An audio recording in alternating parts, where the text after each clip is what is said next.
In this video, I'll show you how to add accent mark on Microsoft Word. Now, the first thing you have to do is open up your Microsoft Word. After that, open any document and then click on Insert tab. And at the top right corner, you can see symbol option. Just click on this arrow icon, then click on More Symbols.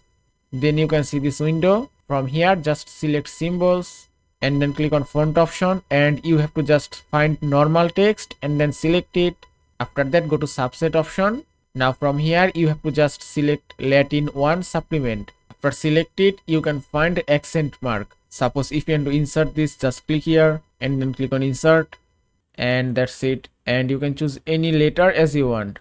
Here it is. You can also choose another option from Subset. Just click here again, and then if I select Latin 1 supplement, and here it is.